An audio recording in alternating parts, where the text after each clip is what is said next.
කලින් වැඩසටහනක් කරා ගිය පෝය දවසේ අද අපි ඒකේ දෙවැනි වැඩසටහනට සම්බන්ධ වෙන්නේ. සියලු දෙනාම බොහොම ගෞරවයෙන් මේ වැඩසටහනට නැවතත් පිළිගන්නවා.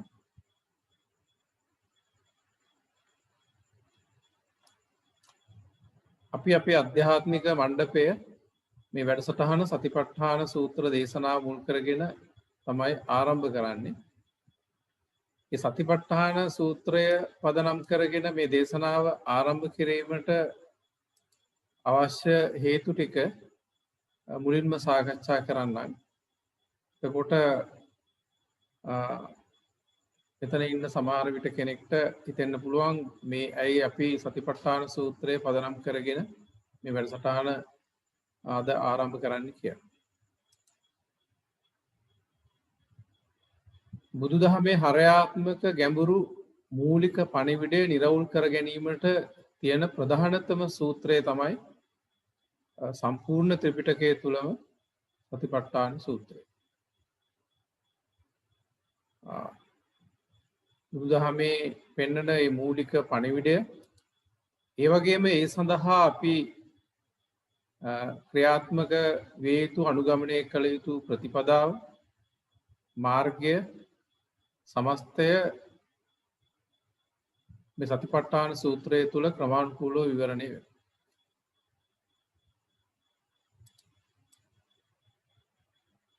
ඒකම රහත් බව හෝ මාර්ගඵල පිළිබඳ ඇති දුර්මත ඉවත් කර ගැනීමට තාම ප්‍රබල දියුණු අවබෝධාත්මක මඟ පෙන්වීමක් මේ දේශනාව තුළ අන්තර්ගත වෙනවා. ප්‍රශ්න ගැටලු අහන්න අවස්ථාව තියෙනවා. අපි මූලික සාකච්ඡාව ආරම්භ කරලා යම් වෙලාවක් අරගෙන ඊට පස්සේ සියලු දෙනාටම ප්‍රශ්න ගැටලු තියෙන ඒ දේශනා අපි පැහැදිලි කරන කාරණා සම්බන්ධව ප්‍රශ්න කරන්න අවස්ථාව තියෙනවා. දැන් අපිට වර්තමානයේ සමහර විට මේ බුදුදහම පිළිබඳ උද්‍යෝගයක් උනන්දුවක් තියෙන ඒ වගේ ඒ වෙනුවෙන් ජීවිතය නිවා ගැනීමට කටයුතු කරන පිරිසට මේ අද සමාජයේ පවතින මේ දහමේ මතුවීමේ සංකීර්ණ පසුබිමක් පවතින නිසා රහත් බව මාර්ගඵල පිළිබඳ විවිධ සාකච්ඡා මතවාද තියෙනවා. දැන් ඒව පිළිබඳ සියලු දුර්මත නිවැරදි කරගන්න පුළුවන් ප්‍රධානතම මූලිකම බෞද්ධ ඉගැන්වීම අපිට මේ සතිපට්ඨාන සූත්‍රය තුලින් ලබා ගන්න පුළුවන්. එතකොට මේක අපි හරියට විවරණය කරගත්තොත් තේරුම් කරගත්තොත් මේ මූලික සියලු ගැටලු निराකරණය කර ගැනීමට අපිට පුළුවන්කම ලැබෙනවා. ඒකට අවශ්‍ය මඟ පෙන්වීම මේ වැඩසටහන ඇතුලේ සිද්ධ වෙනවා.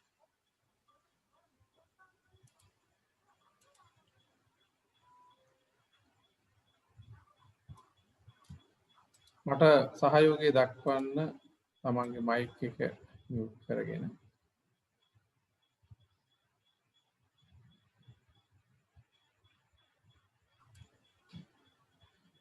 ඒ වගේම තමන් ගමන් කළ යුතු මාර්ගය පැහැදිලි වීම. දැන් අපිට ධර්මයේ පිළිබඳ විවිධ ආකාරයේ දැනුවත් වීම මේ වර්තමානයේ ඇතුලේ අපිට ලැබෙනවා. ඒ වගේම විවිධ ආකාරයේ මත සංවාද පවතින යුගයක් බවට පත් වෙලා තියෙනවා. ඒකම තමයි අපිත් මෙවැනි ක්‍රියාමාර්ගයකට අවතීර්ණ වෙන්නේ. එතකොට අපි ගමන් කළ යුතු මාර්ගය නිරවුල් කරගන්න, පැහැදිලි කරගන්න මේ සතිපට්ඨාන සූත්‍ර විවරණය අතිශය ප්‍රයෝජනවත් වෙනවා. අතරම මට මේ සතිපට්ඨාන සූත්‍රය මම ඉංග්‍රීසියට පරිවර්තනය කරා සම්පූර්ණ සූත්‍රයම. එතකොට ඒ සඳහා මට ඒක හරියට කරන්න අවුරුද්දක් විතර ඒ පරිවර්තනයට ගියා. එතකොට ලෝකේ බොහෝ තැන්වල බෞද්ධ රටවල් වල තියෙන සතිපට්ඨානය සම්බන්ධ සියලුම විවරණ පරිවර්තන අදාරලා අධ්‍යයනය කරලා සමහර ඒවා ලංකාවේ තිබුණු නැහැ. ඒවා ලංකාවට ගෙනල්ලා ගෙන්නගෙන ඉංග්‍රීසි පරිවර්තනය මේ ඉංග්‍රීසි පරිවර්තනය බොහොම සාර්ථකව කරා. එතකොට මේ සතිපට්ඨාන සූත්‍රය කියන්නේ මහායාන තේරවාද ભેදයකින් තොරව හැමෝම පොදු තැනකට එනවා නම් අන්න ඒ මේ දේශනාව. එතකොට ඒ නිසා අපිට ඒ මුළු ලෝකේ බොහෝ තැන්වල බුදුදහම පිළිබඳව මේ පිළිබඳව තිබිච්ච විවරණ පිළිබඳ අවබෝධයක් ලබා ගන්න මඟ පෙන්වීමක් ලැබුණා ඒ ක්‍රියාවලිය තුළ.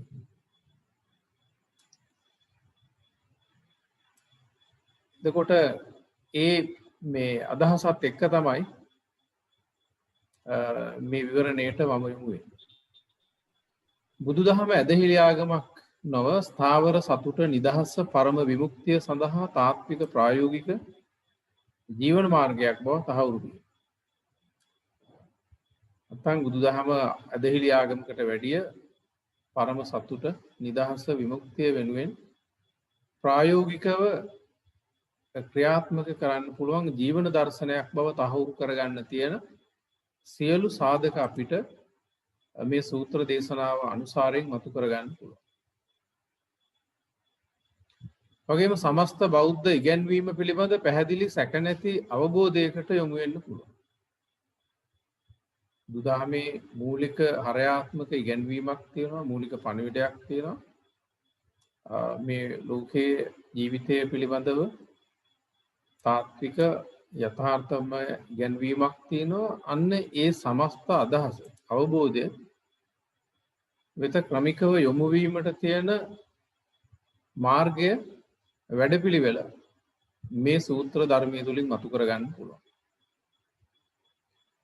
එතකොට බුදුන් වහන්සේ පවා කියනවා ඒකායනෝ අයම් භික්ඛවේ මග්ගෝ සත්තානං විසුද්ධියා ශෝක පරිද්දවාණං කියලා මේ සූත්‍රය ආරම්භයේදීම බුදුන් වහන්සේ මේ සූත්‍රයේ දේශනාවේ තියෙන ප්‍රායෝගික වැදගත්කම් විමුක්තිය නිවනට අදාළව තියෙන එහි තියෙන අතිශය වැදගත්කම පිළිබඳ ප්‍රබල අවධාරණයක් කරනවා සූත්‍රයේ මුලම. කිසිම සූත්‍රයක එබඳු දැඩි අවධාරණයක් කරලා නැහැ මුළු ත්‍රිපිටකේ පුරා. නමුත් මේ සූත්‍රය පටන් ගන්නෙම ඉතාම ප්‍රබල අවධාරණය කිරීම. අපි ඒකට යොමු වෙනකොට ඔබට ඒක තහවුරු කරගන්න පුළුවන්.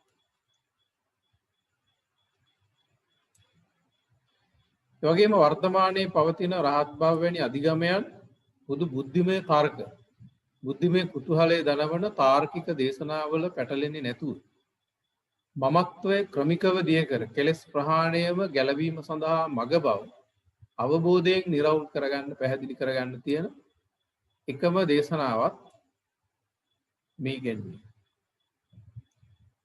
දැන් අද විවිධ ආකාරයේ අරහත්ත්වය වැනි ඉහළ අධිගමයන් පිළිබඳ විවිධ මතවාද ප්‍රකාශ කිරීම අපිට සමාජයේ දකින්න පුළුවන් විවිධ ස්වරූපවල. ඒ ඊටාම දියුණු තාර්කික ස්වරූපයකින් ඉදිරිපත් වෙනවා. බුද්ධිමය කුතුහලය දනවන ආකාරයට ඒ ඉදිරිපත් කිරීම සිද්ධ වෙනවා. එතකොට ඒ බුද්ධිමය ආමන්ත්‍රණය තුල කෙලෙස් ප්‍රහාණය වීම කොතෙක් දුරට ප්‍රායෝගිකව අර්ථවත්ව සිදු වෙනවද කියන එක පිළිබඳව අපිට පැහැදිලි අදහසක් ලබා ගන්නත් මේ මූලික ප්‍රධාන දේශනාව හරහා පුළුවන්කම ලැබෙනවා. කියන්නේ අපිට තර්ක කරලා වචන හරඹයක ගිහිල්ලා අපිට මේ අධිගමයන් පිළිබඳව කතා කරන්න පුළුවන්. නමුත් අතුලාන්තයේ අපි තුල තියෙන බරපතල කෙලෙස් ඒ වගේම අපිටත් හොරෙන් අපි තුල තියෙන අනුශය හැටියට පවතින තාම සියුම්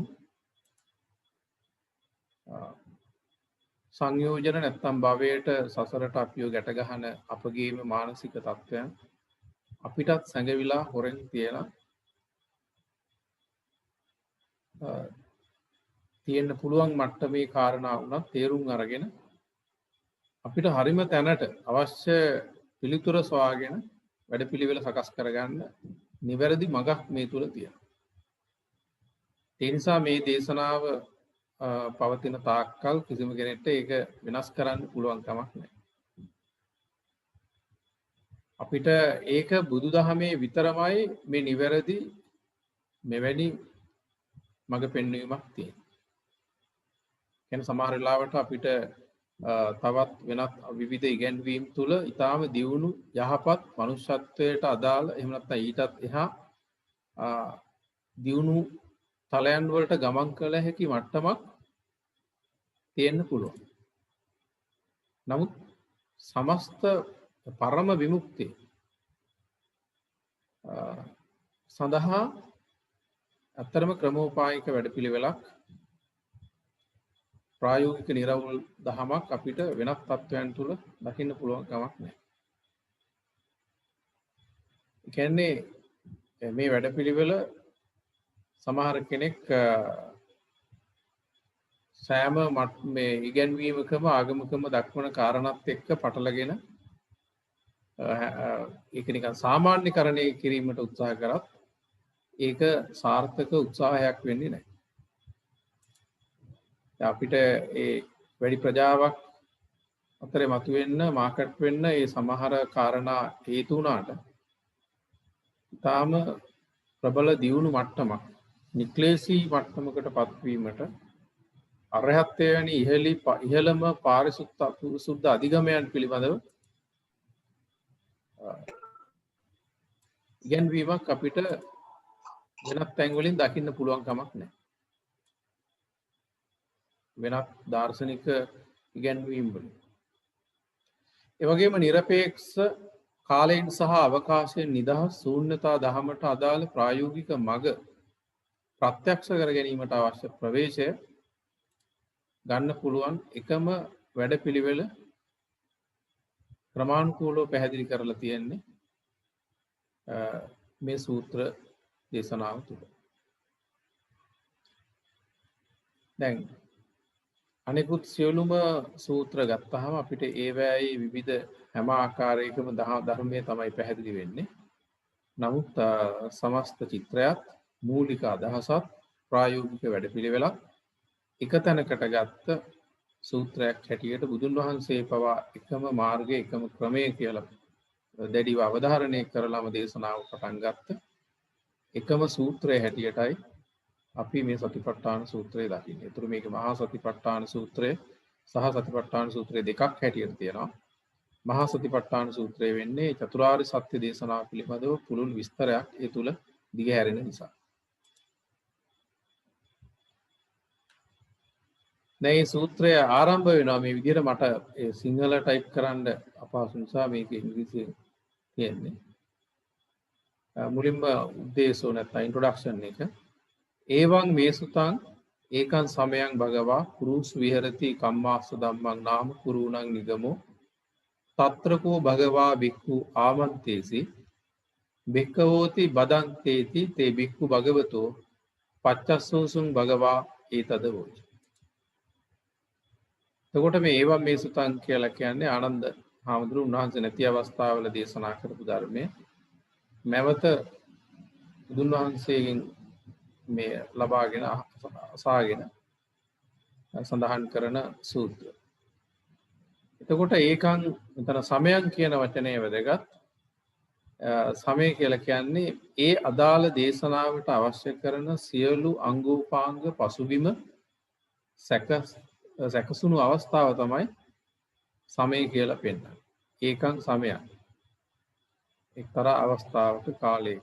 ඒකට මේ සමය කියන වචනේ එතන වැදගත්. මොකද මෙවැනි ගැඹුරු දේශනාවක් කිරීමට අවශ්‍ය කරන සියලුම කාරණා අංගෝපාංග එතන සම්පූර්ණ වුණාට පස්සේ තමයි බුදුන් වහන්සේ එවැනි දේශනාවකට යොමු වෙන්නේ. වෙනස් සූත්‍රවලත් ඒක තියෙනවා නම් ඒ සූත්‍රයේ ඒ කාර්යයට අදාළ සියලු පසුබිම සැකසිච්ච අවස්ථාව වෙන නිසා තමයි එතනත් ඒක ඒ ආකාරයෙන් දක්වන්නේ. එතකොට මේ සූත්‍රය දේශනා කරන්නේ ඊටාම දියුණු සමාජයකට. එතකොට බුදුහාමුදුරු කුරුසු විහෙරති. එය සමයන් භගවා කුරුසු විහෙරති. කුරුසු කියන ජනපදේ කුරු ජනපදේ කම්මාස්ස ධම්ම කියන වෙළඳ නගරේ. කුරු කියන ප්‍රජාව පදනම් කරගෙන තමයි ඒ රටවැසියන් තමයි මේ දේශනාව කරන්නේ. ඒ අය සාමාන්‍යයෙන් සමාජයේ යමක් කමක් තියෙන ටිකක් හිතන්න පතන්න පුළුවන් දියුණු ප්‍රජාවක් හැටියට සඳහන් වෙනවා.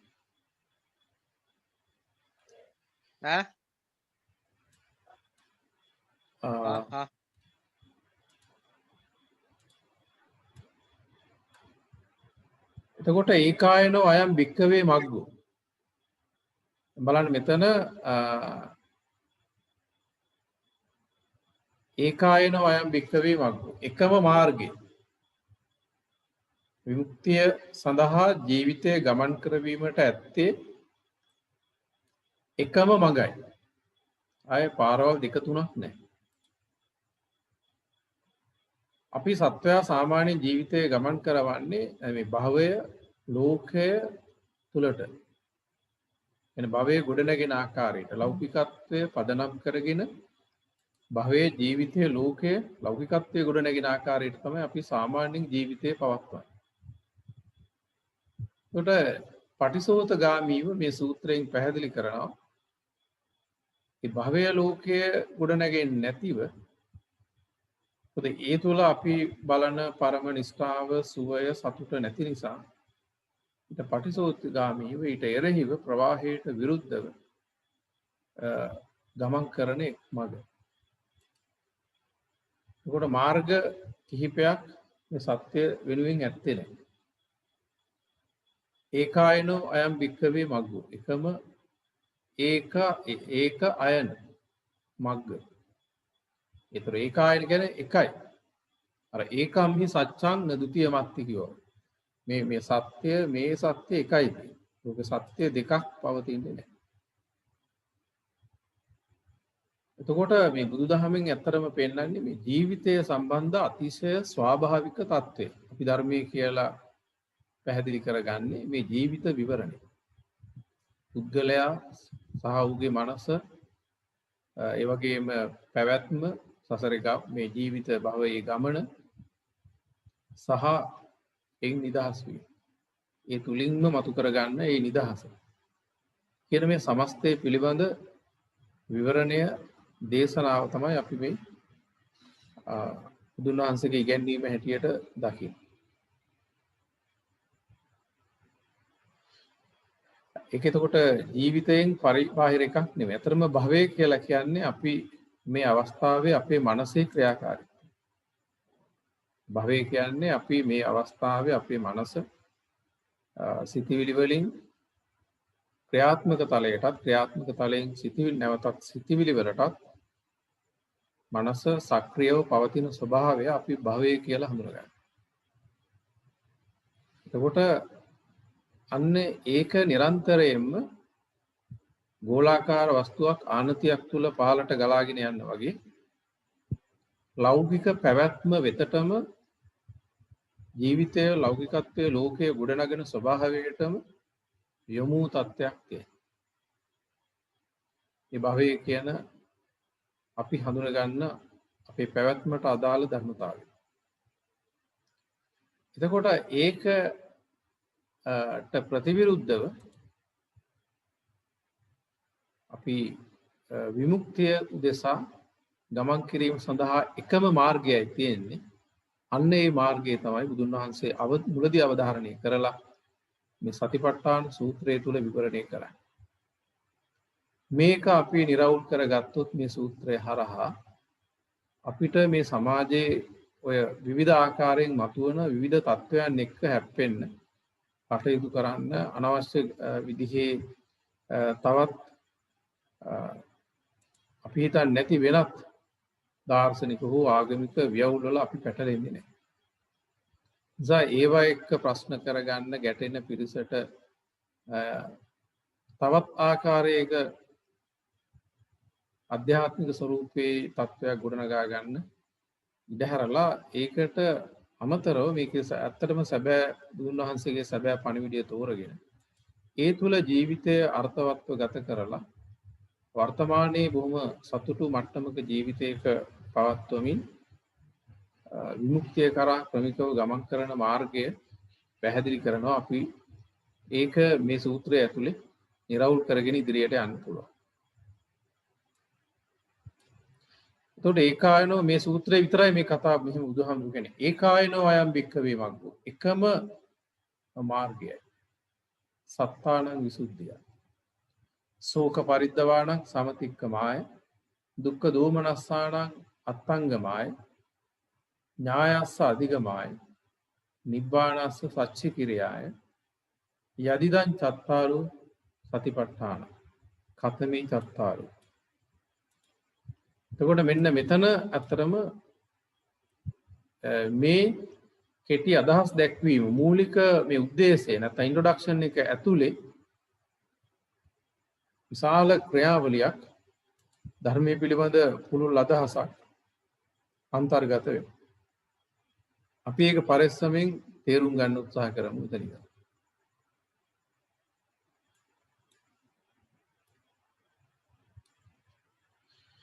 සත්තානං විසුද්ධිය සත්වයාගේ ජීවිතේ පවතින්නේ ඇලීම පදනම් කරගෙන.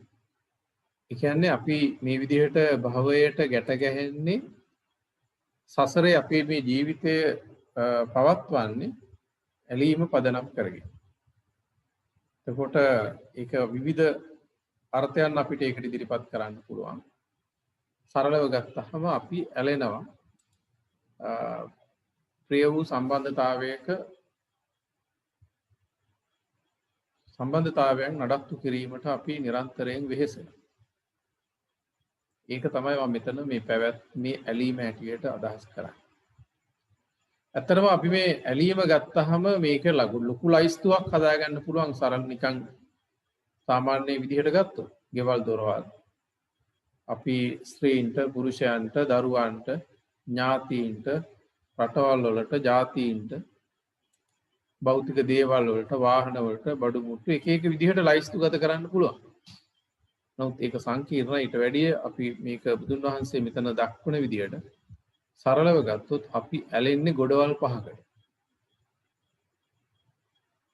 ඒ තමයි රූප, ශබ්ද, ගන්ධ, රස, ස්පර්ශ. ඔය ඔක්කොම එකතු කරලා ගත්තාම ඒ අපි භවය නිර්මාණය කරගෙන අපේම පැවැත්ම ලෝකයේ ඇතුලේ රඳවා තබා ගැනීම සඳහා අපි එකතු වෙන, ඇලෙන, ගැටෙන, කටයුතු කරන සමස්ත తত্ত্বය ඇලීම් ගොඩවල් පහක් පදනම් කරගෙනයි පවතින්නේ.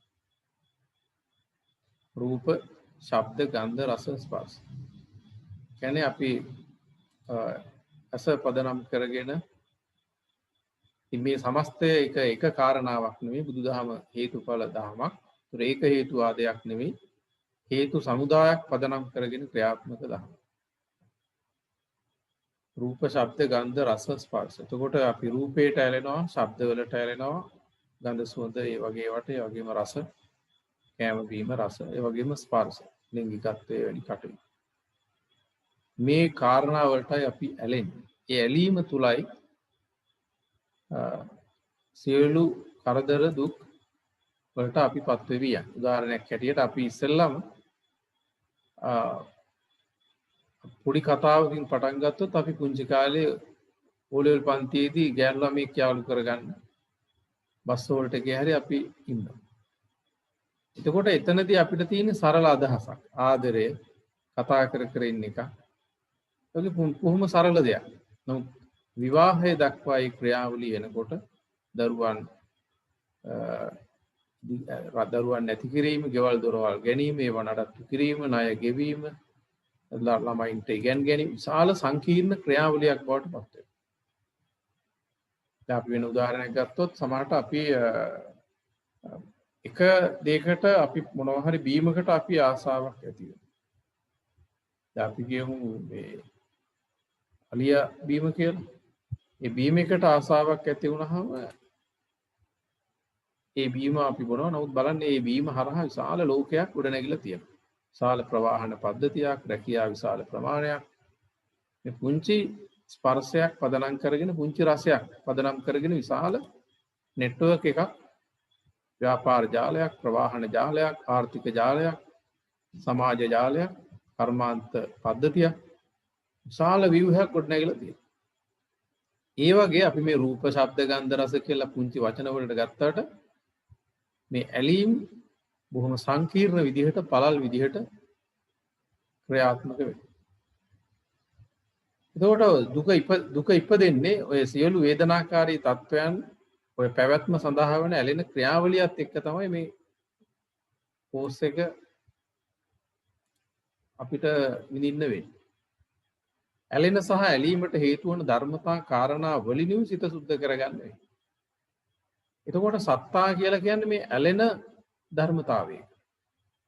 දැන් මේක මට මතකයි ඉංග්‍රීසි මේ සටහනක තිබුණා there are no trees only tree. ගස් කියලා දෙයක් නැහැ, වර්ධනීය තැනක් තමයි ඔබ මේ ගහ ලෙස දකින්නේ. there are no rivers only rivering. ගංගා කියලා දෙයක් නැහැ, මේ ගැලීමේ එක්තරා තැනක් තමයි ඔබ ගඟ ලෙස ඔය දකින්නේ.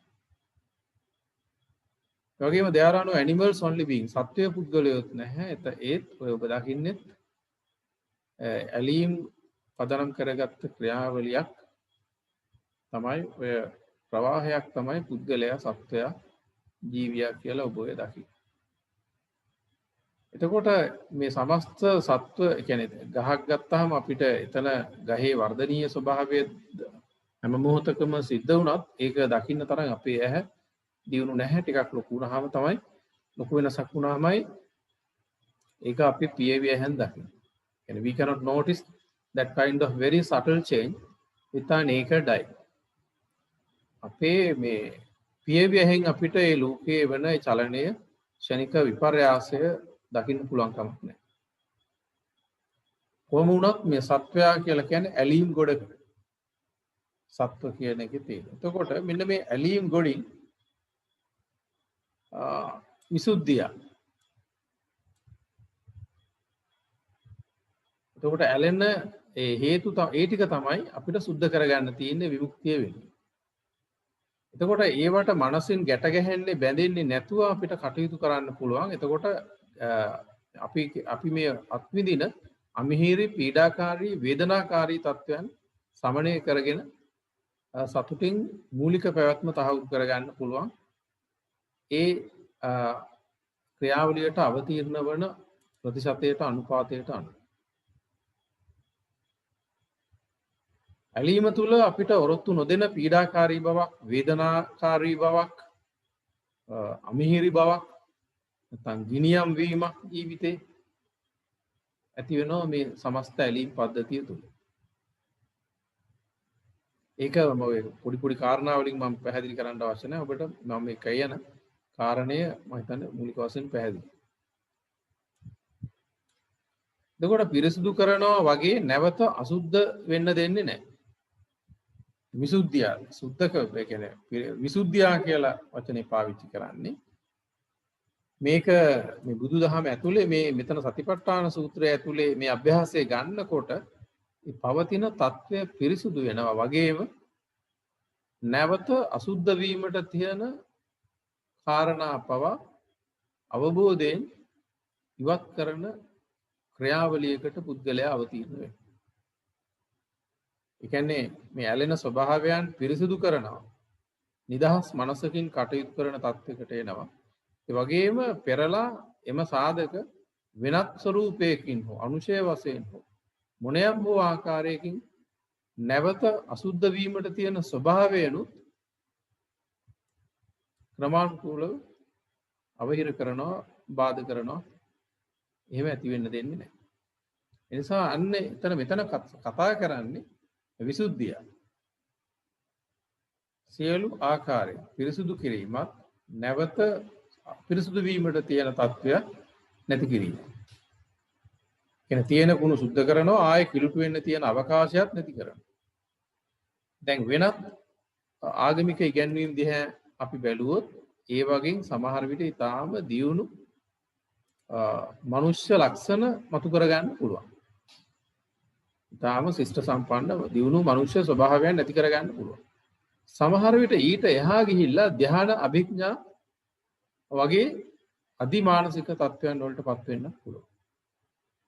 හැබැයි ඒ සියලු ක්‍රියාවල මනුෂ්‍යත්වයේ පිරිසිදු වුණාට ඒවා විසුද්ධියා වෙන්නේ නැහැ.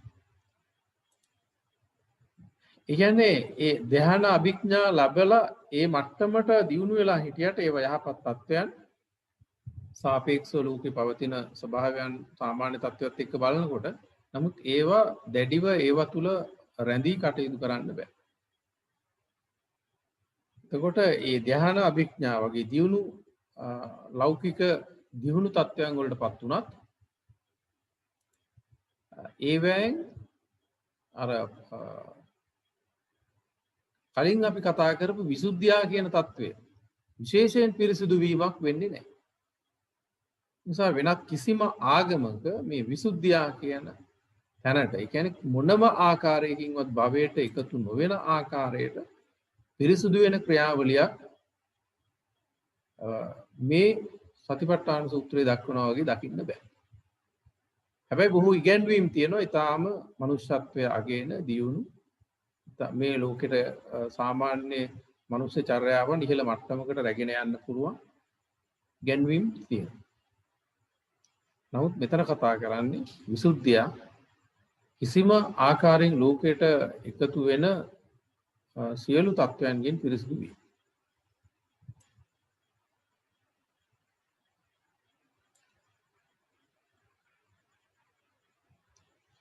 දැන් අපි ගත්තාම කූඹියෙක් ගත්තාම ඒ කූඹිය කියන සතාටත් උගේ ජීවිතය සම්බන්ධ පැවැත්ම ඇලීමක් තියෙනවා.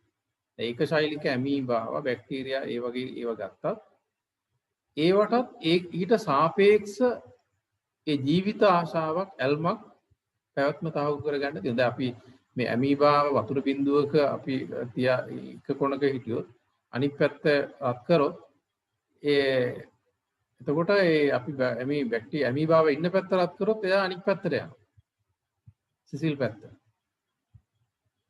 ඒ කියන්නේ මේ පැවැත්ම සම්බන්ධ ක්‍රියාවලියකට ඇල්මක් මේ ජීව තත්වයන් ඇතුලේ නිරන්තරයෙන්ම පවතිනවා. ඒ කියන්නේ හිරු එළිය එනකොට තාම ෆංගස් දිලීර වගේ දේවල් විනාශ වෙනවා. නමුත් ඊළඟට ඇති වෙනවා ඊට වඩා වැඩි වෙලාවක් පවතින ෆංගස් දිලීර. මොකද හැම වෙලාවෙම මේ ඇලීම පැවැත්ම සාපේක්ෂව ජීවි ලෝකයේ තුල පොදුවේ පවතින තත්ත්වයක්. කලල රූපේ ගත්තත් ඒක ඇහැට පේන එකක් නෙවෙයි. නමුත් ඒක තුලත් ශේෂයෙන්ම විඥානීය තේජෝ ධාතුවක් ලෙස ක්‍රියාත්මක නිසා පැවැත්ම තහවුරු කරගන්න අතපය හදාගන්න විශාල ක්‍රියාවලියක් අරගලයක් ස්වයංව අරගන්න. ඒ මව කුස ඇතුලේ දේවල් උරාගෙන එයා ලොකු වෙන්න පැවැත්ම තහවුරු කරගන්න ජීවත් වෙන්න අවශ්‍ය කරන ඒ ඇලීම් ක්‍රියාවලිය ඒ තුලත් පංචකාමී ක්‍රියාත්මකයි. ඇස් පේන්නේ නැති කෙනාගේ රූප බැලීමේ අවශ්‍යතාවය කැමැත්ත ලොකුවට තියෙනවා. එයාගේ ඒකට අවශ්‍ය කරන ඉන්ද්‍රිය දුර්වල වීම වෙන ප්‍රශ්නයක්. නමුත් ඒ தත්ත්වය එහෙමම තියෙනවා. කන් ඇහෙන්නේ නැති එක්කෙනා අනිත් අය කටවල් හොලවනකොට හරිම ආසාවෙන් පෙරේතකමින් බලන් ඉන්නවා ලොකු කේන්තියකින්. යට ඇහෙන්නේ නැති නිසා. කියන්නේ මේ සරල ජීවියෙක් ගත්තත් ඒ කියන්නේ පරිවෘත්තීය ක්‍රියාවලියකට යටත්ව සුසන ක්‍රියාවලිය ආහාර ගැනීම ඒ වගේ තත්ත්වයක් තියෙනවා. ඒ වෛරසයක් අපි ජීවියෙක් හැටියට සලකන්නේ නැහැ. නමුත් මේක ශෛලික ඇමීබාව, ඒ බැක්ටීරියා, ෆංගස් වර්ග මම මෙතන අදහස් කරන්නේ. කෙනෙක්ගේ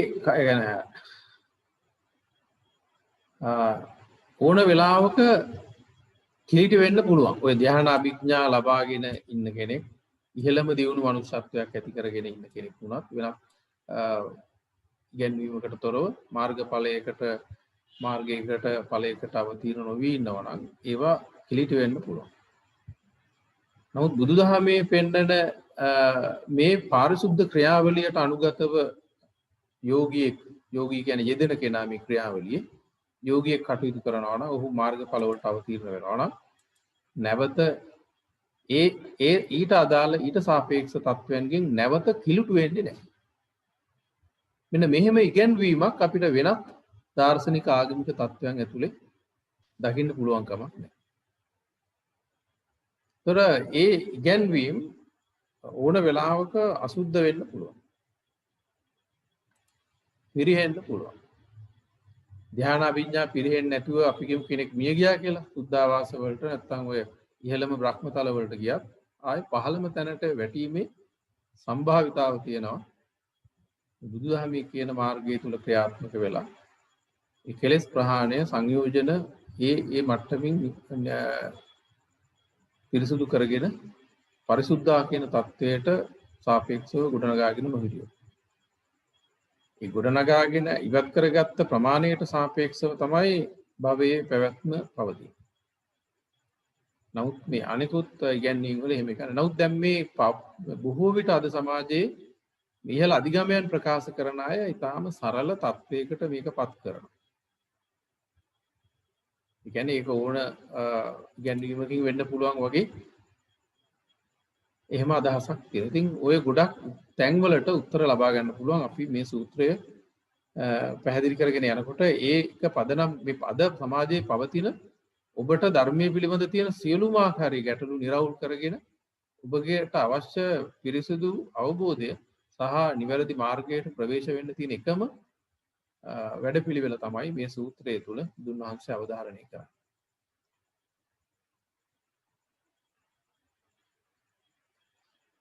දැන් මගපල මට්ටමට සුද්ධ වුණොත් ආයෙ අපිරිසුදු වෙන්නේ නැහැ දැන්.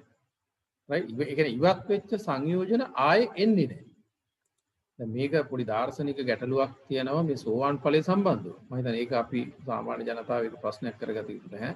දාර්ශනිකයන් අතර සෝවාන් ඵලයේ සම්බන්ධ යම් දාර්ශනික ප්‍රශ්න තියෙනවා. නමුත් අපි එතනින් උඩට ගත්තාම කිසිදු ප්‍රශ්නයක් නැහැ. අපි කියමු අනාගාමි සකදාගාමි අනාගාමි. ඒ වගේ අධිගමයන් වලටපත් වෙච්ච උනොත් නැවත ආයි පහලට ඊට පහල ආය අපිරිසුදු තත්ත්වයන් වලට වැටෙන්නේ නැහැ. මොනම පදනමකින්වත් එහෙම වෙන්නේ නැහැ. එතකොට අර ඒ කියන්නේ ඉවත් වෙච්ච සංයෝජන ආයෙ එන්නේ නැහැ. සංයෝජන කියලා කියන්නේ අත්‍තරම අපි නික ධර්මයේ ගත්තාම දස සංයෝජන කියලා ඔබ අහලා තියෙනවනේ. එතකොට ඒවා ඒකේ මුලම ගත්තාම ඒක අත්‍තරම නිකන් සරලව ගත්තොත් සංයෝජන කියලා කියන්නේ අපිව දුකෙන් දුකට ගලපන දේවල්. කරදරෙන් කරදරයට අවුලෙන් අවුලට ප්‍රශ්නෙන් ප්‍රශ්නෙට දුකෙන් දුකට ගැටලුවෙන් ගැටලුවට අපිව භවයේ තුලම හිර කරන අපගේම මනස තුල ක්‍රියාත්මක වෙන මානසික ධර්මතා සංයෝජන අපිව ගැට ගන්න සාධක.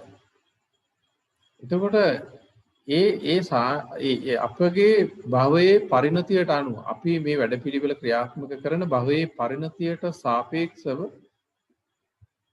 යම් යම් මට්ටමින් ඒවා ඉවත් වෙනවා. ඒ ඉවත් වෙන සංයෝජන මේ වැඩපිළිවෙල ඇතුලේ නැවත මතුවෙන්නේ නැහැ. මෙන්න මේක තමයි අත්‍තරම අපිට ඒ නිසා තමයි අපිට තියෙන එකම විසඳුම. කියන්නේ අතිශය ඉහළම අධ්‍යාත්මික මට්ටමක් සම්බන්ධව කතා කරද්දී එකම විසඳුම මේ බුදුන් වහන්සේගේ ඉගැන්වීම. දැන් මේවා උපක්‍රමිකව විවිධ පැටලිලි සහගත තත්වයන් ගොඩනගෙනවා.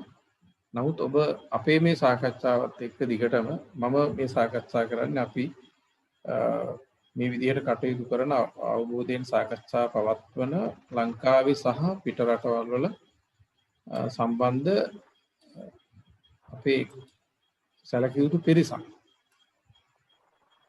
අවබෝධයෙන් කටයුතු කරන පිරිසක් ඉන්නවා. ඒ සමස්තය වෙනුවෙන් තමයි මම මේ අදහස ඉදිරිපත් කිරීම දක්වන්නේ. නමුත් තවත් ඉදිරියේදී අනිකුත් අයත් සම්බන්ධ වෙනවා.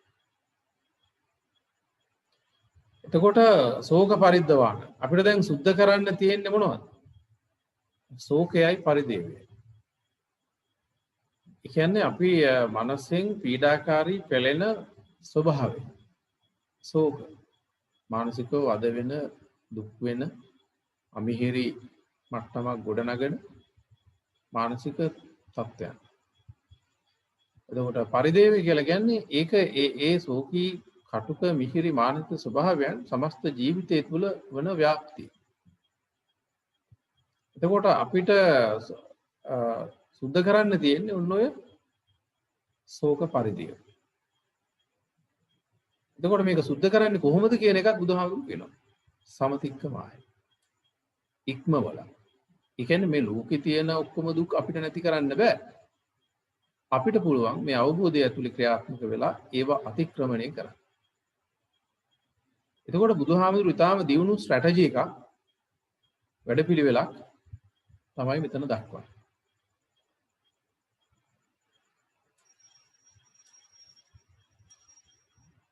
කෙලස් කියලා කියන්නේ අපේ සිත භවයට තල්ලු කරන අපිට පීඩාකාරී තත්ත්වයන් ගොඩනගන අපගේම සිටිවි. දැන් ධර්මයේ එක එක වචන පැහැදිලි කරනවා මම අර මෙතන සාමාන්‍ය අපි හැමෝටම සරල කෙනෙක්ට අවබෝධ කරගන්න පුළුවන් විදිහට මම මේ ගැඹුරු ටර්ම්ස් වලට යන්නේ නැහැ.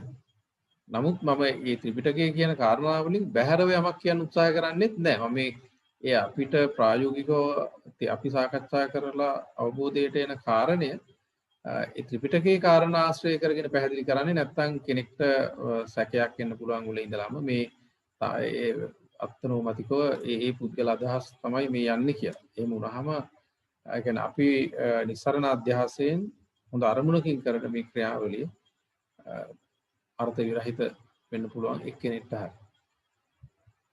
එතකොට දැන් මේ සුද්ධ කරන්න තියෙන්නේ ශෝකයයි පරිදේව. ඒතර මම කිව්වා ශෝක කියලා කියන්නේ අපි මානසිකව විඳවන ඉත්ත අමිහිරි කටුක තත්ත්වයන් ලබා දෙන මානසික ක්‍රියාව. පරිදේව කියලා කියන්නේ ඒක ජීවිතයේ සමස්තය තුළ පැතිරීලා මුළු ජීවිතේම දුක් ගොඩකට පත් කරන තත්ත්වය. ඔන්න ඕකෙන් තමයි අපිට ගැලවෙන්න සුද්ධ වෙන්න තියෙන්නේ. ඒක කරන්න ක්‍රමය තමයි සමතික්කමාය අතික්‍රමණය කරන්නේ. එතකොට කියන්නක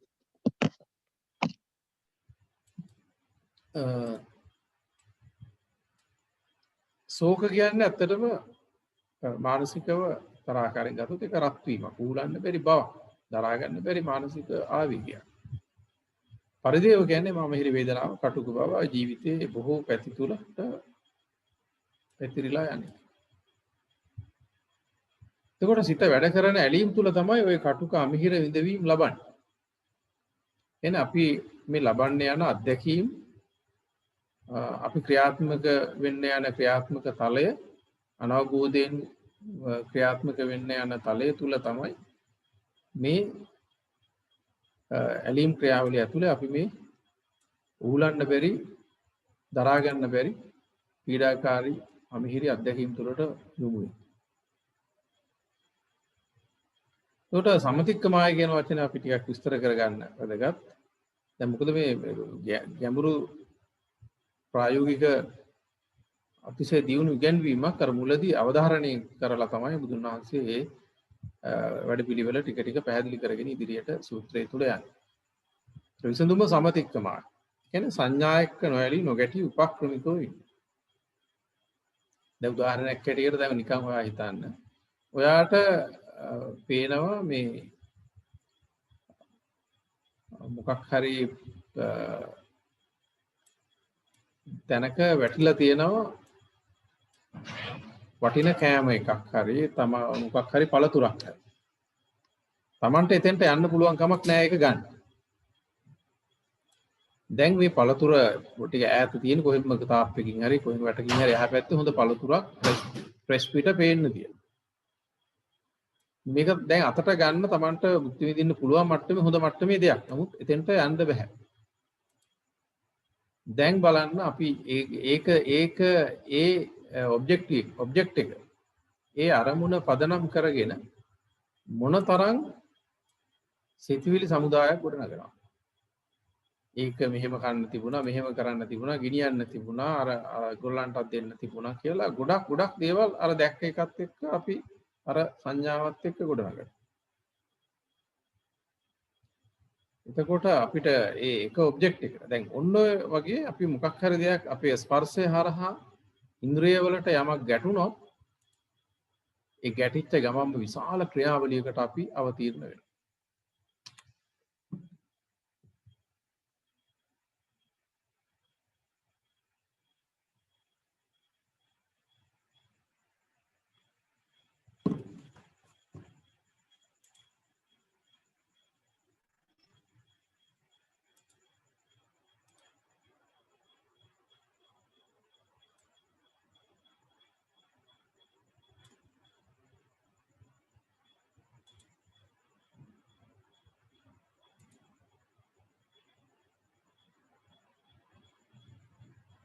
ඉන්ටර්නෙට් කනෙක්ට් මේක ලයිට් ගියා මේ එකපාරටම ඉන්ටර්නෙට් එක අමිලස ඇහෙනවද?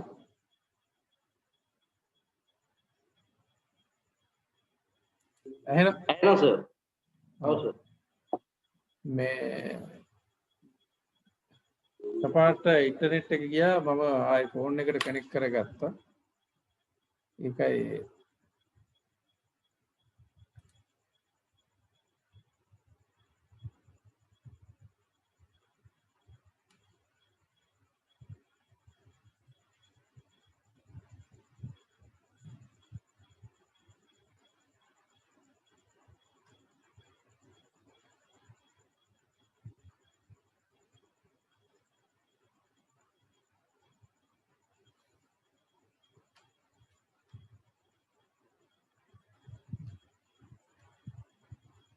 එතකොට සමතික්කම ඒ කියන්නේ දැන් අපි ඉන්ද්‍රිය අපේ ඇහැ කන දිව මොනවා හරි ඉන්ද්‍රිය පදනම් කරගෙන ඒ ඉන්ද්‍රිය යමක් එක්ක ස්පර්ශ වෙනවා ගැටෙනවා.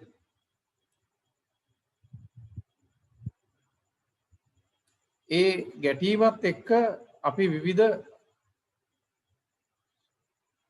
මානසික සංස්කාර විශාල ප්‍රමාණයක් ගොඩනගා ගන්නවා. ඒක අපිට විඳින්න පුළුවන්ද ලබන්න පුළුවන්ද ඒකෙන් සතුටක් තියනවාද ඒවා පිළිබඳ ලොකු අවබෝධයක් අපි එක ගන්න යන්නේ නැහැ. අපි විශාල ප්‍රමාණයක් ඒකත් එක්ක මානසිකව කටයුතු කරනවා. එහෙම කටයුතු කරලා අපි ලොකු බැඳීම් ගැට ගැහිම් ගොඩක්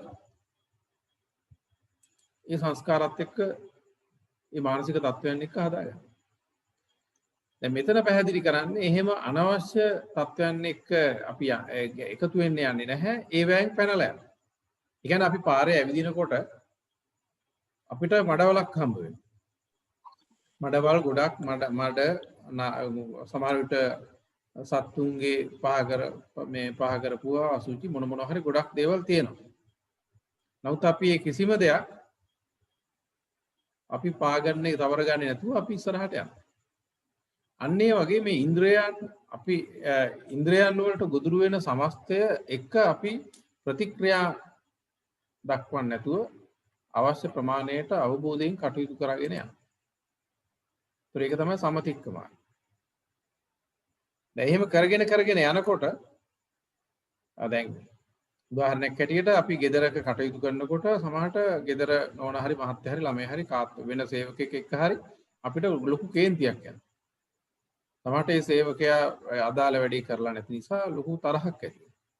ඒකට සමහරවිට අපි යාට බයිනවා, දොස් කියනවා, ගහන්න යනවා. එතකොට එන්නේ මේ ක්‍රියාවලියට අපි ගියොත් සමහරට තුවාල වෙලා අර සේවකයාට කරදරයක් වෙලා ප්‍රශ්න වලක් එතන ගොඩ නැගෙන්න පුළුවන්. නමුත් අපි ඒක එතනින් පැනලා ගියා නම් ඒක තේරුම් ගන්න යම් ආකාරයක අවවාදයක් දීලා අන්න සමතික්කමයි. මෙන්න මේ වගේ අපිව ගැටලු වලට අවුල් වලට ගොඩනගන තත්වයන් සතිය පදනම් කරගෙන සිහියෙන් කටයුතු කරලා අපි ඉක්මවනවා. දැන් මේක අර දාරුචීරිය මහරහතන් වහන්සේ වගේ කෙනෙක්ට ඊටාම කෙටියෙන් කිව්වා. දිත්තේ දිත්තමත්තං උතේ මුතමත්තං සුතේ සුතමත්තං විඤ්ඤාතේ විඤ්ඤාතමත්තං කියලා. දැක්කොත් දැක්ක විතරයි. ඇහුනොත් ඇහුණා විතරයි. දැන් ඒ වගේ අපි හැමෝටම එහෙම කෙටියෙන් කිව්වට මේක යම් සංඥා මාත්‍රයකින් අදහසක් ආවොත් ප්‍රායෝගික තලයේදී අපිට ඒක ක්‍රියාත්මක කරන්න බෑ. ඒ නිසා මේක ටිකක් සාකච්ඡා කරලා ජීවිතයේ ඇතුළට අපි මේක කාවද්ද ගන්න අවශ්‍යයි. එතකොට ඒ ඇති වෙන තත්වයන් අපි අර පරිදේව ව්‍යාප්ත ශෝක ඇති වෙන ශෝකයන් ශෝකී තත්වයන් අවම කරගන්න ඒක ජීවිතයේ අනිකුත් සියලු පැති වලට ඒක ව්‍යාප්තියත් පාලනය කරගන්න පුළුවන්. එතකොට අතික්‍රමණය සඳහා මූලික ක්‍රමය උපක්‍රමණීය ත්‍රිශික්ෂා. එතකොට සමතික්කමාය කියන ක්‍රියාවලිය ක්‍රියාත්මක කරන්නේ මේ ත්‍රිශික්ෂාව. සීල ශික්ෂාව, සමාධි ශික්ෂාව, ප්‍රඥා. දැන් සීල කියන්නේ අපි අපේ මනසට එන මනුෂ්‍යත්වයට එරෙහි සිතිවිලි එනවා නම් අපි ඒවා ක්‍රියාත්මක නොකර අපි එතනින් මේ හිතේ විතරක් ඒක පාලනය කරගෙන එතන ඉවත් වෙනවා. ඒ හිතට ආපු මනුෂ්‍යත්වයට එරෙහි සිතිවිල්ල වචනයට දැන් දාන්නෙත් නැහැ, ක්‍රියාවට දාන්නෙත් නැහැ. අන්න එතන සීල ශික්ෂාව රැකෙනවා. දැන් සීල ශික්ෂා ඒක අතරම මේ යම් කිසි ආගමික ස්ථානයකට ගිහිල්ලා සුදු ඇඳගෙන ඒ කරන මේ එකට පටු කරගන්න බෑ. ජීවිතේ හැම තැනම මේ සීල ශික්ෂාව තියෙනවා. එන වැඩ කරන තැන, කාර්යාලේ, වාහනේ, බස් එකේ, පොදු ප්‍රවාහනේ යනකොට ඒ හැම තැනකදීම විවිධ තත්ත්වයන් අපිට මතුවෙනවා. ආවේගකාරී තත්ත්වයන් මතුවෙනවා. එතකොට ඒ ආවේගකාරී තත්ත්වයන් එක අපි අපේ මනසට ඇති වෙනවා ඒ බාහිර සාධක පදනම් කරගෙන ඇති වෙන ඒ ආවේගකාරී තත්ත්වයන් දිගට අපි අරගෙන යන්නේ නැහැ. ඒවා ක්‍රියාවට වචනයට දාන්න සිහිය පාවිච්චි කරලා අවබෝධයෙන් ඒක සිතවිල්ලක් ඒ ඇතිවෙච්ච නපුරු සිතවිල්ල සිතේම නතර කරලා පාලනය කරගන්න. එතකොට සීල ශික්ෂාව කියන්නේ අර නරක අදහසින් ක්‍රියා කරන හෝ කතා කරන තත්ත්වයෙන් ඉවත් වෙනවා. අදහස් හැටියට මනසේ ඒ යම් තත්ත්වයන් තියෙනවා. මනස එහෙම සම්පූර්ණයෙන්ම සුද්ධ වෙලා නැහැ. බාහිරත් එක්ක මේ භෞතිකව ගැටෙන ක්‍රියාවලියෙන් තමයි අපි පරිස්සම් වෙන්නේ, රැකෙන්නේ මේ සීල ශික්ෂාව ඇතුලේ. එතකොට ඕක කාලයක් කරගෙන යනකොට දැන් අපි වෙන උදාහරණයක් ගත්තොත් දැන් දැඩි තරහක් ද්වේෂයක් ආවම අපි ක්‍රියා කළොත් බාහිරින් ඇතිවෙන අහිතකර පලිබෝධ වලට අමතරව තම මනස ද්වේෂය තුල වැඩි වීමට පෝෂණය වීමට අවශ්‍ය ධර්මතාව මුල වැස ගන්න. දැන් අපි දැන් මම කලින් ගත්ත උදාහරණයක් ගත්තොත් අපි අර සේවකයෙක්ට බැන්න නෑ, ගැහුවෙත් නෑ, නතර වුණොත් එතන සීලයක් රැකෙනවා. නමුත් එයාට අපි බනින්න ගහන්න දොස් කියන්න අඩන්තේට්ටම් කරන්න ගියොත් ඒ ක්‍රියාවලියට අපි සීල ශික්ෂාවට අනුව මනසේ එක රඳව ගන්න නැතුව ඒ ක්‍රියාවලියට අපි ද්වේෂසහගත ක්‍රියාවට යොමු වුණොත් ඒ වෙලාවෙත් ඒ මනුස්සයාට කරදරයක් වෙනවා, තුවාලයක් වෙනවා, ප්‍රශ්නයක් ඇති වෙනවා, තවත් අයට කරදර ගොඩක් එහෙම ඇති වෙන්න පුළුවන්. ඒ එක්කම අර ද්වේෂ සහගතව කටයුතු කරන මනස තමන්ගේ ඒක ෆෝමැට් වෙනවා. ඒ ද්වේෂ මනස තමන්ගේ ඇතුලේ තහවුරු වෙනවා. එවැනි තවත් පරිසරයක් ඇති වුණොත් එයා ඊට වැඩිය ද්වේෂ සහගතව ක්‍රියාත්මක වෙන මානසික ආවේග සහිත පුද්ගලයෙක් බවට පත් වෙනවා. ඒකට එහෙම ක්‍රියා කරන්න මේක එයා ද්වේෂ චරිතයක් බවටම පත් වෙනවා. ඒතර සමාජයේත් එයාට නමක් වෙනවා මේ ද්වේෂ සහගත පුද්ගලයෙක් කියලා. කියන්නේ නැවත එවැනි ද්වේෂ පසුබිම් ගොඩ නැගුණොත් ද්වේෂය ක්‍රියාත්මක වෙන්නේ ඊට වඩා වැඩි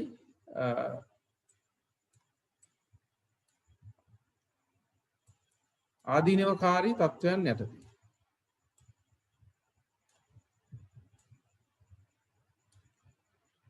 දැන් ඒකයි අපිට දැන් ඔය සීලය රැකීම, සීලය රකින්නවා කිව්වහම අපිට ඒක gedara කරන්න පුළුවන් පාරේ හැමතැන.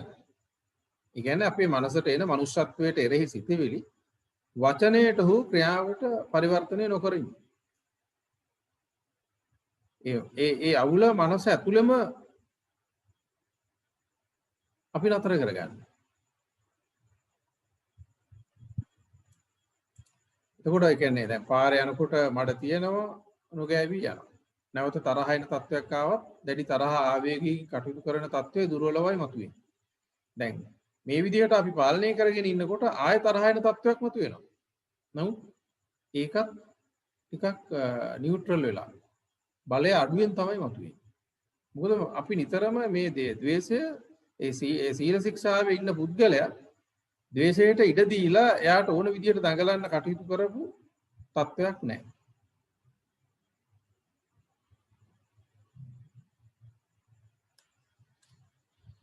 right එතකොට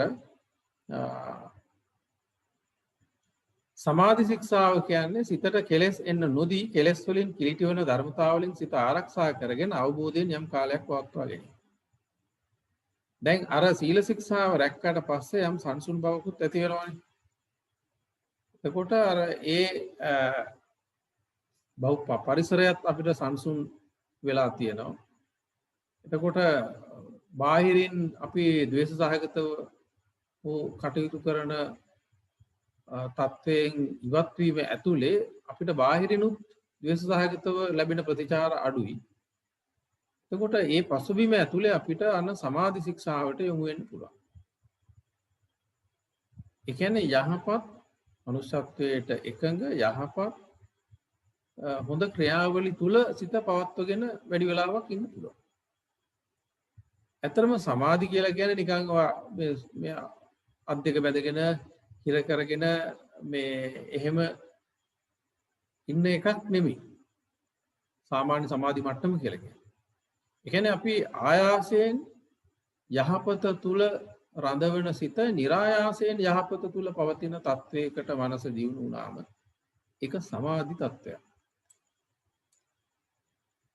දැන් බුදුරෙක් රහතන් වහන්සේ කෙනෙක් සමාධිගත වෙනවා කියන කාරණේ මම මේ කියන්නේ අපි සාමාන්‍යයෙන් අපේ ප්‍රතඥ අය මේ මාර්ගයේ ගමන් කරනකොට සීල ශික්ෂාව අභ්‍යාස කිරීම තුල ඇති වෙන සංහිඳියාව ඇතුලේ ඉඩ කඩක් වෙනවා සමාධි ශික්ෂාව දියුණු කරන්න.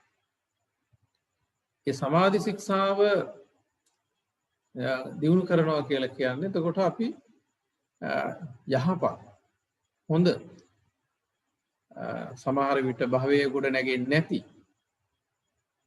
සමහර විට භවයේ ගොඩ නැගෙන එහෙත් කුසල් පැත්තට අදාළ ඒ යහපත් ක්‍රියා තුල වැඩි වෙලාවක් අපි ඉන්නවා. එතකොට වෙනත් අවුල් අපේ සිතට එන්නේ නැති තත්වයක් ඇතුලේ අපි සිත පවත්වගෙන කාලයක් ඉන්නවා. අන්න ඒ තත්වය සමාධි මට්ටම. එතකොට ඒ කියන්නේ අපි අර ආයාසයෙන් සිත එක අරමුණක යහපත් තැනක රඳවන తত্ত্বය සීල ශික්ෂාව තුල සමාධි මට්ටමේදී નિરાයාසයෙන් යහපත තුල සැලකිය යුතු කාලයක් ස්ථාවරව පවතින. එතකොට මේක අභ්‍යාසයක් ඇතුලේ වෙන්නේ. ඒ අභ්‍යාසය කැලේ ගිහිල්ලාම කරන්න ඕනේ නැහැ. මම කියන්නේ ඔය භාවනා කරන එක කැලේට ගිහිල්ලා හරි ඒ වල දේකුත් තියෙනවා. නමුත් අපි මම මේ කතා කරන්නේ මේ ප්‍රායෝගිකව ලෝකේ කටයුතු කරන සාමාන්‍ය මිනිස්සු රැකියා කරන ගෙවල් දොරවල් වල කටයුතු කරන සාමාන්‍ය පොදු පිරිස සම්බන්ධ කරගෙන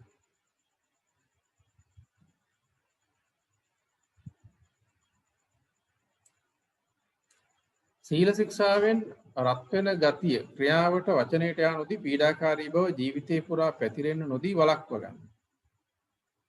ඒ කියන්නේ මේ පරිදේවය කියන එක ශෝකය తত্ত্বය මනසේ පීඩාකාරී తত্ত্বය මනස ඇතුලේ ඉනවා. අර පරිදේවය සිද්ධ වෙන්නේ නැහැ. සියලු ක්‍රියාවලට ව්‍යාප්ත වෙවි පැතිරිලා යන తত্ত্বය අඩු වෙනවා. ඒතර සමාධි ශික්ෂාවේදී නැවතත් කිව්වොත් ක්ලේශ මර්ධනයේ යම් ස්ථාවර බවක් පවතිනවා. සීල අවස්ථාවට සාපේක්ෂව. එතකොට කියන්නේ සමාධිමත් සිතක සීලයක් රකින්න සිතකට සාපේක්ෂව ස්ථාවර බවක් තියෙනවා. මේ කෙලෙස් යටපත් කර ගැනීම සම්බන්ධ. කියන්නේ දැන් උදාහරණයක් ඇටියට වාහනේ දුවනකොට වාහනේ තියෙන ඕල්ටර්නේටර් එකෙන් හරහානේ බැටරිය හරහානේ ඕල්ටර්නේටර් එකෙන් තියෙන කරන්ට් එක බැටරිය හරහා යන්නේ. එතකොට වාහනේ දුවන්න බැටරිය charge වෙනවා. හැබැයි සීල ශික්ෂාවෙන් වෙන්නේ මොකක්ද? අර charge වෙන එක නැති වෙනවා. අර ගැටි දුවන වැඩේ නැති වෙනවා. කාලයක් එහෙම කරාම බැටරියේ විදුලිය නැති වෙනවා වගේ. එතකොට අර ගැටෙන අවුල් ස්වභාවය ලොකු සංහිඳියාවකට පත් වෙනවා. charge නොවි පවතින తాවකාලික කියන කාලය తాවකාලික ස්ථාවර සමාධිය.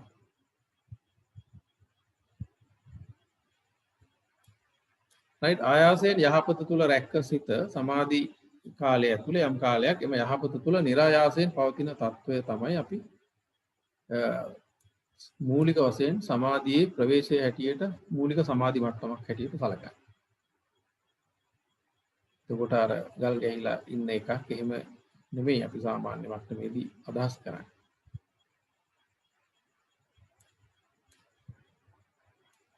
මනුෂ්‍යත්වයට අදාළ කරුණාව, මෛත්‍රිය, මුදිතාව වගේ යහපත් ධර්මතාවයක් පාරමිතාවක් වගේ කාලයක් දියුණු කරනකොට එම කාලය තුළ එම ක්‍රියාවේ නියුක්ත තීව්‍රතාවයේ ප්‍රබලකමේ ප්‍රමාණයට මනස තුළ සමාධිය ස්ථාවරව පවතිනවා.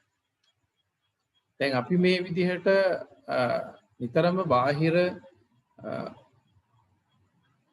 තත්වයන් එක්ක ආධ්‍යාත්මය ගැටෙන ස්වභාවය අවම කරගෙන සිහියෙන් මේ සාමාන්‍ය කටයුතු කරමින් ජීවිතේ පවත්වගෙන යනකොට ඒ ඇතිවෙන සමාධිමත් මට්ටම තුල අපි දියුණු කරනවා කරුණාව, මෛත්‍රිය, ඒ වගේ தත්ත්වයන්.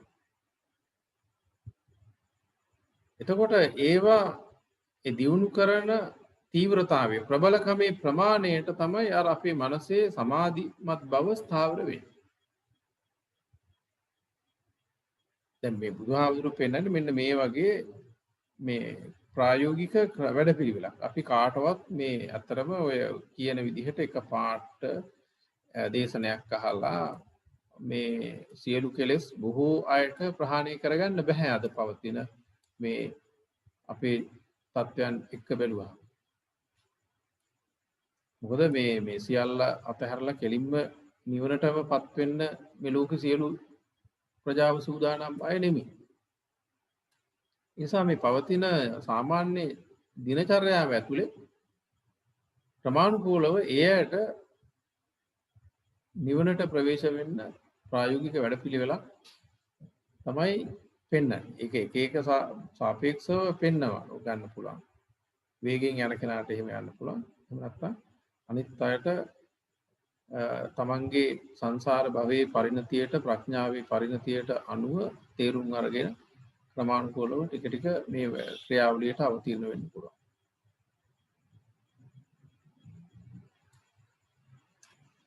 එතකොට පුණ්‍ය චේතනාවේ සිත පවතින විට තමාගේ සිතේ තියෙන ක්ලේශ මතුවෙන්නේ නැහැ. දැන් අපි කියන්නේ බුද්ධානුස්සතිය වඩන්න, මෛත්‍රිය සිත දියුණු කරන්න කියන්නේ ඔන්න ඔය தත්ත්වයේ සිත පත් කරගෙන ආරක්ෂා කරන්න. දැන් බුද්ධානුස්සතිය කියලා කියන්නේ අවබෝධය තුල සිහිය පවත්වා ගැනීම. බුද්ධානුස්සතිය. බුද්ධ කියන්නේ අවබෝධය. අවබෝධය කියලා කියන්නේ ජීවිතයේ සියලු ධර්මතාවයන්. විශේෂයෙන්ම මානසික ධර්මතාව. ඒ සමස්තයේ ක්‍රියාකාරීත්වය පිළිබඳ අවබෝධ කරගෙන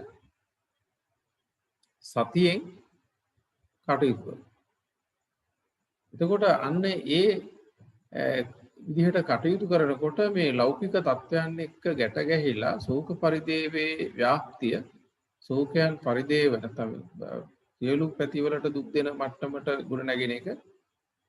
එතකොට මේ සමාධිසිත වඩනකොට මේ කුසල් සිත් බුද්ධානුස්සතිය මෛත්‍රිය වඩනකොට తాවකාලිකව යටපත් වෙනවා. එතකොට මේ යටපත් කිරීම ඇතුලේ තමයි අපි ඊට පස්සේ අපි ප්‍රඥාව අවදි කරගන්න වැඩපිළිවෙලට යොමු වෙන්න අවශ්‍යයි.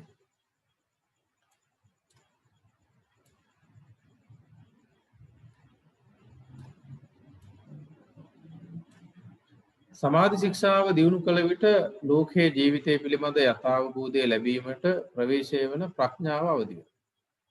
එහෙනම් අපි හැමෝටම යම් නුවණක් තියෙනවා. ඒ නුවණ ප්‍රඥාව පැත්තට ක්‍රමිකව යොමු වෙනවා. යොමු කරගන්න පුළුවන් මේ ධර්ම මාර්ගයේ ගමන් කරනකොට. නිකම්ම එක වෙන වැඩක් නෙමෙයි, මේ අභ්‍යාසයක් මෙතන තියෙනවා.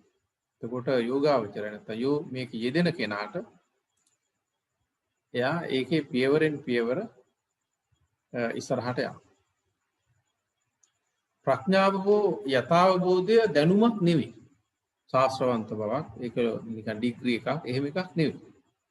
මේ ප්‍රඥාව කියන්නේ ලෝකයේ ජීවිතයේ තමන්ගේ සිත නැත්නම් මේ සියලු ධර්මතාවල පරිවර්තනීය తත්වය, මේ විද්‍යාව කියන චලනය, බුදුදහමේ කියන අනිත්‍ය වෙනස් වීම.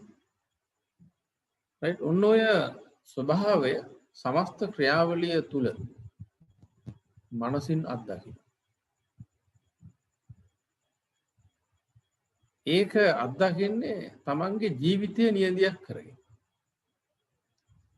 ඒ කියන්නේ තමන්ගේ ජීවිතය නියඳියක් කරගෙන මේ ලෝකේ අනියත බව, වෙනස් වෙන ස්වභාවය, ඒ සමස්තය දකිනවා. අතරම ලෝකය කියලා කියන්නේ පරිවර්තනීය ස්වභාවය. ජීවිතය කියන්නේ පරිවර්තනීය ක්‍රියාවලිය. නිරන්තරයෙන්ම සිද්ධ වෙන්නේ අපේ මනසේ තියෙන ශක්තියත් භෞතික තත්ත්වේනු පවතින තත්ත්වයෙන් අන්‍ය වූ තත්ත්වයකට යනවා. අර අඤ්ඤ තත්තං පඤ්ඤාය. එතකොට පවතින වගේ අපිට දැනෙන ස්වභාවය මේ ක්‍රියා අන්‍ය වූ ස්වභාවයකට නිරන්තරයෙන්ම වර්තමාන යනවා. ඒ කියන්නේ අපේ මනසත් භෞතික ක්‍රියාවලියත් අපිට පේනවා වගේ පේනුනට ඒක නිරන්තරයෙන්ම තව යම් තත්වයකින් තව තත්වයකට නිරතුරුවම පරිවර්තනය වෙනවා. ඔය පරිවර්තනීය ස්වභාවය ඔන්න ඔය ප්‍රොසෙස් එක ඒ ධර්මතාවය මේ තමන්ගේ ජීවිතය තුළ දකින්න. එතකොට ජීවිතය නිදසුන් කරගෙන ලෝකයේ සමස්තය තුලත් ඒක දකින්න. එතකොට විශ්වයේ පවතින සියලුම භෞතික සහ මානසික ඇතුළු සියලුම ධර්මතා කියන්නේ ත්‍රිලක්ෂණයට යටත් බව ප්‍රායෝගිකව පේනවා.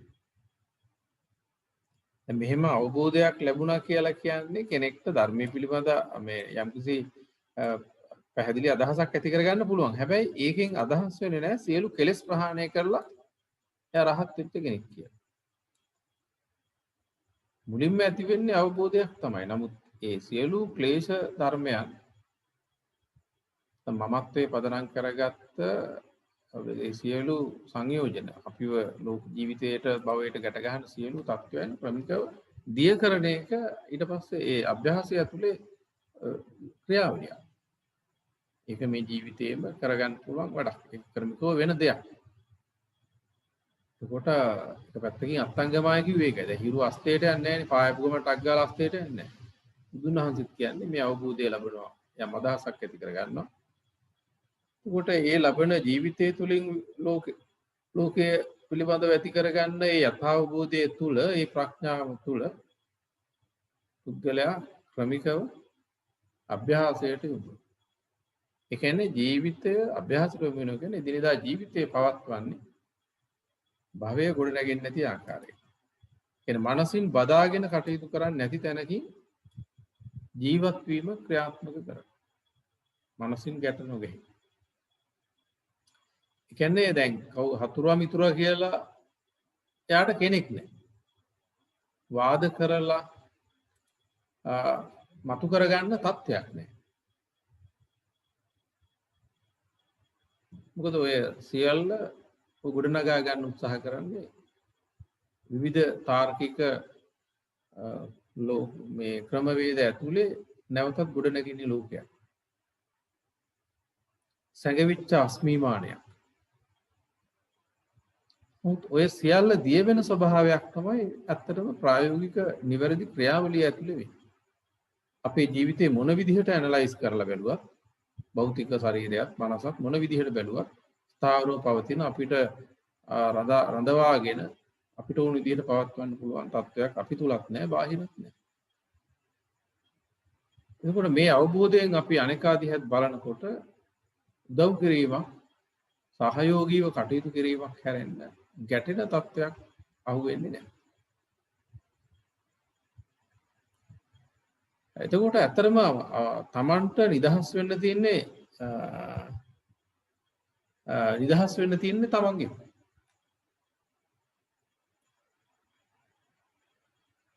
එතකොට හේතුඵල ධර්මතා පදනම්ව ගොඩනැගී ඇති අනිත්‍ය තුල ක්‍රියාත්මක වෙන මේ ලෝකයක් නිසා දැරිවල්ලගෙන කටයුතු කරන්න තත්වයක් දෙයක් නැති බව අවබෝධ වෙනවා. ඒ කියන්නේ අපි තුල තියෙන මේ නුවණ ප්‍රඥාව වෙතට ඒ කියන්නේ ලෝකයේ යථාර්ථයේ තේරුම් ගන්න පැත්තට ක්‍රමිකව අවදි වෙනවා. ඊට පස්සේ ආ ජීවිතේ පවත්වන්නේ ඒක ඇතුළේ. ඒ අවබෝධය තුල. ඒ අනුව බලන්න මම තව විනාඩි 5කින් මගේ මේ අදහස් දැක්වීම ඉවර කරනවා. ඊට පස්සේ ඔබට ප්‍රශ්න අහන්න පුළුවන්. ඒ අවස්ථාවට ඇසුරු කරනවා. අසවලා ඇසුරු කරනවා, අරදේ ඇසුරු කරනවා කියලා එහෙම ලොකු බැඳීමකින් කටයුතු කරන්නේ නැහැ. හැබැයි බැඳීමක් නැහැ කියන්නේ මේ දරුවෝ ගණන් ගන්න නැහැ. ඒ ඔක්කොම අතහැරලා කටයුතු කරනවා. එහෙම එකක් නෙමෙයි. ඒ සියලු යුතුයකම් සියල්ල කරනවා. නමුත් අවබෝධයේ ඉන්නවා. සම්මත ලෝකයේත් එක්ක මේක පටල ගන්න එපා මේ කියන කාරණේ.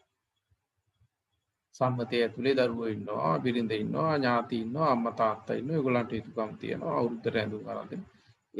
ඒව කරනවා. ඔය සමස්ත මොන දේ කරත් අර අවබෝධය ඔහුගේ ආධ්‍යාත්මය ඇතුලේ මේ පුබුදු වෙමින් ප්‍රඥාව දියුණු වෙමින් පවතී. ඔහු එක්තරා ආකාරයක නිවීමක මේ මොහොතේ ජීවත් වෙනවා. නිවනේ යම් තත්වයක් මේ ජීවිතය ඇතුලේ අත්දකින්න. එතකොට අන්න ප්‍රඥා ශික්ෂාව. එතකොට රත් වෙන්නේ නැහැ, දැවෙන්නේ නැහැ. මොනවා හරි කරදර ඒවා දේවල් යාට වුණු දේවල් වෙනවා. නමුත් ඒවා ඒ අවස්ථාවට අනුව ඒවා විසඳ ගන්නවා. බැරි ඒවා ඒ විදිහට මුහුණ දෙනවා. ඒ විදිහට පත්තු වෙන ස්වභාවයන් අඩුයි. නිවි නිවි යනවා. අනුපදිශේෂ නිවන තෙක්. ඒ කියන්නේ මේ උපදී විරහිත ශූන්‍යතාවයට යනවා. right ඉතින් මෙතනින් එහාට අපි ඊළඟට සාකච්ඡා කරමු. මෙතන මම අදහස් දක්වන එක මෙතනින් නතර කරනවා. ඔයාට පුළුවන් මේ මෙතන ඉඳලා ප්‍රශ්න යොමු කරන්න පුළුවන්. මොනවා හරි ඒක අපි සාකච්ඡා කරපු දේවල් සම්බන්ධව. මයික් එක පරිස්සමෙන් මේ අන්මියුට් කරලා ප්‍රශ්නයක් තියෙනවා නම් අහන්න පුළුවන්. මම කැමතියි සාකච්ඡා කරපු දේවල් සම්බන්ධව තියෙන ගැටලු